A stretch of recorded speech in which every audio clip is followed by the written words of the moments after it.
ഞങ്ങൾ 19 ലേഡീസും 3 കുട്ടികളും ഒരു പ്ലാനും ഇല്ലാതെ ഗോവയ്ക്ക് ഇറങ്ങിയാൽ എങ്ങനെ ഉണ്ടാവും? അങ്ങനെ ഞങ്ങള് വിശ്വസിച്ച് പോകുന്ന ഒരു ട്രിപ്പാണ് സത്യം പറഞ്ഞാൽ ഈ ഒരു ഗോവ ട്രിപ്പ്.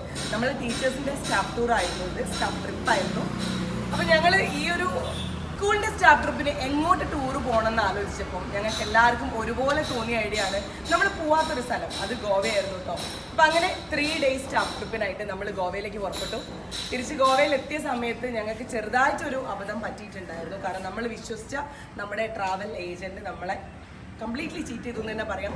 അങ്ങനെ ഞങ്ങൾ എന്ത് ചെയ്യും? കാരണം നമ്മൾ ഒറ്റയ്ക്കാണ്, വേറെ ഗോവയിൽ യാതൊരു കോണ്ടാക്ട്സോ കാര്യങ്ങളോ ഒന്നുമില്ല, പ്ലാൻ ബി ഒട്ടും ഇല്ലാതെയാണ് നമ്മൾ പോന്നിട്ടുണ്ടായിരുന്നത്. അങ്ങനെയാണ് നമ്മുടെ മുബഷിറ മിസ് മുന്നേ ഒരു ട്രിപ്പ് വന്നതുകൊണ്ട് ഈ സഹ്യ ലൈഫ് സ്റ്റൈലിനെയും സൂര്യ മേഡത്തിനെയും ഞങ്ങളെ പരിചയപ്പെടുത്തിയിരുന്നത്. പിന്നെ ബാക്കി കാര്യങ്ങളൊന്നും ഞങ്ങൾ അറിഞ്ഞിട്ടേ ഇല്ല എന്ന് പറയുന്നതായിരിക്കും സത്യം. കാരണം അവർ സ്പോട്ടിൽ ഒരു ഹാഫ് ആൻ അവർ നമ്മളവിടെ വെയിറ്റ് ചെയ്തിട്ടുണ്ടാവും. നമ്മൾ ആ ഒരു പെട്രോൾ പമ്പിന് മുന്നിലേക്ക് കറക്റ്റ് വണ്ടി അയക്കുന്നു. പിന്നെ ഓരോ കാര്യങ്ങളും കംപ്ലീറ്റ്ലി ചാർട്ട് ചെയ്ത് തന്നത് അവരായിരുന്നു. അപ്പം അങ്ങനെ എന്താ പറയുക, സ്ത്രീകൾക്ക് 100% വിശ്വസിച്ച് ഒരു പ്ലാനും ഇല്ലാതെ നേരിട്ട് ഗോവയിലേക്ക് കയറി പോകുന്ന ഞങ്ങൾക്ക് ഹൃദയം നിറഞ്ഞ് നന്ദി പറയാനുള്ളത് സൂര്യ മേഡത്തിനോടാണ്. കാരണം ഞങ്ങൾ ഈ ലേഡീസിനെ സേഫായിട്ട് 3 ദിവസം ഗോവ മൊത്തം ചുറ്റി കാണിച്ചു. സഹ്യ ലൈഫ് സ്റ്റൈൽ എന്ന് പറയുന്ന ഈ ഒരു ടീമിന്റെ കൂടെയാണ് ഞങ്ങൾ ജോയിൻ ചെയ്തിട്ടുണ്ടായിരുന്നത്. ഓൾമോസ്റ്റ് എല്ലാ ഗോവയിലെ ഓൾമോസ്റ്റ് എല്ലാ സ്ഥലവും നമ്മൾ എക്സ്പ്ലോർ ചെയ്തു അല്ലേ? അപ്പൊ എങ്ങനെ ഉണ്ടായിരുന്നു എന്നുള്ളത് നമുക്ക് ഓരോരുത്തരോട് ചോദിച്ചു നോക്കാം. എന്തായാലും പൊളി ട്രിപ്പാണ്.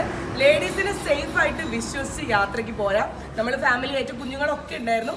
ഞങ്ങൾ ഏതായാലും 100% എൻജോയ് ചെയ്തു. നല്ല ഭക്ഷണമായിരുന്നു, ഹോംലി ഫുഡ് തന്നെയാണ് ഇവർ നമുക്ക് പ്രൊവൈഡ് ചെയ്തത്. പിന്നെ സ്റ്റേ പറയുകയാണെങ്കിൽ റൂമൊക്കെ ഭയങ്കര നീറ്റായിരുന്നു കേട്ടോ, ഈവൻ ഇൻക്ലൂഡിങ് വാഷ്റൂം. ഞങ്ങൾ എന്തായാലും മാക്സിമം എൻജോയ് ചെയ്തിട്ടുണ്ട്. അപ്പം ട്രിപ്പ് പൊളിച്ചില്ലേ? അപ്പോൾ എന്താണ് ഏതാണ് എന്നുള്ളൊരു ടെൻഷൻ ഉണ്ടായിരുന്നു. പിന്നീട് ഞങ്ങൾ ഇവിടെ വന്നു, നല്ല ഭക്ഷണമായിരുന്നു. എല്ലാം കൊണ്ടും ഞങ്ങൾക്ക് ഞങ്ങളുടെ നാട് പോലെ തന്നെ തോന്നി, വളരെ നല്ലതായിരുന്നു. ആണുങ്ങൾക്കും പെണ്ണുങ്ങൾക്കും എൻജോയ് ചെയ്യാൻ മാത്രമല്ല ഞങ്ങൾക്ക് കുട്ടികൾക്കും എൻജോയ് ചെയ്യാനുള്ള സ്ഥലമാണ് ഗോവ. ഇനി ഞങ്ങൾക്ക് കിട്ടുന്ന അക്കോമഡേഷനൊക്കെ എങ്ങനെ ഉണ്ടാവും എന്നുള്ള വളരെ ഒരു പേടിയിലായിരുന്നു ഞങ്ങൾ. പക്ഷെ ഇവിടെ എത്തിച്ചേർന്നേരം നല്ല കംഫർട്ടായിരുന്നു, നല്ല റൂമുകളാണ്, ഒരുവിധ ശല്യമില്ല. ഞങ്ങൾ മാക്സിമം റൂമിൻ്റെ അകത്ത് എൻജോയ് ചെയ്ത് ഞങ്ങളെ ട്രിപ്പ് അടിച്ചു പോയി.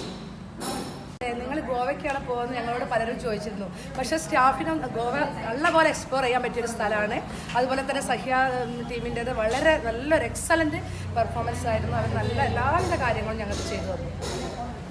ഇത്രയും എത്ര മാസം 5 months ഇതാ നമ്മുടെ കൂടെ ഗോവ ട്രിപ്പിൽ ചില്ല് ചെയ്ത് ഇറങ്ങി വന്നതാണ്. എങ്ങനെ ഉണ്ടായിരുന്നു ട്രിപ്പ്? ട്രിപ്പ് ഓവറോൾ അടിപൊളിയായിരുന്നു. കാരണം കൂടി വരുമ്പോൾ ഏറ്റവും വലിയ ടെൻഷൻ ട്രാവൽ ആയിരുന്നു. നമ്മൾ വന്നത് ട്രെയിനാണെങ്കിൽ ഇവിടുന്ന് നമ്മൾ എങ്ങനെയാന്നുള്ളത്. പക്ഷേ നമ്മൾ സഹ്യ